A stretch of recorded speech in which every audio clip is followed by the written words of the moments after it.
போன ஆண்டு மட்டும் வேலையில இருந்துட்டு மனவேதனை தூக்கு போட்டு செத்த இல்ல தற்கொலை பண்ணி செத்த காவலரோட எண்ணிக்கை தெரியுமா இந்த அரசாங்கத்துக்கு? ஏன் தலைமைச் செயலத்துக்கு முன்னாடி தீக்குளிக்க 2 பேர் நிக்கல தண்ணியில இருந்து போய்? இந்த அரசாங்கம் என்ன நடவடிக்கை எடுத்து? அவனும் போலீஸ்ல வேலை ஆகணும் மனுஷன் தானே. 24 மணி நேரம் வேலை கொடுத்தா எப்படி செய்வான்? யோசிச்சு பாருங்க. ஒரு மனுஷனுக்கு அரசு ஊழியருக்கு சங்கம் இருக்குது, இருக்கக்கூடிய விஓக்கு சங்கம் இருக்குது, ஆர்ஐக்கு சங்கம் இருக்குது, ஆசிரியருக்கு சங்கம் இருக்குது, எல்லா இளவு வேலைக்கு டாஸ்மார்க்ல வேலை பார்க்கற சங்கம் வச்சிருக்காங்க. போலீஸ் சங்கம் கிடையாது இந்த நாட்டுல. கேரளால சங்கம் கொடுத்துருக்கா, ஆந்திரால சங்கம் கொடுத்துருக்கா, பாண்டிச்சேரியில சங்கம் கொடுத்துருக்கா. ஏன் இங்க கொடுக்க வேண்டியதானே?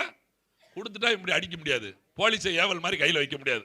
போ அப்படின்னு ஏவி விட்டா போய் கடிக்காது.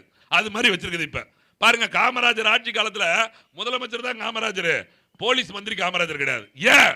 போலீஸ் தன் கட்டுப்பாட்டுல இருக்கணுங்கிற அளவுக்கு அவர் கெட்டவர் கிடையாது. நாம தப்பு பண்ணா தானே போலீஸ் நம்ம பக்கத்துல வைக்கணும். அவர் தைரியமா கக்கண்ட கொடுத்துட்டாரு.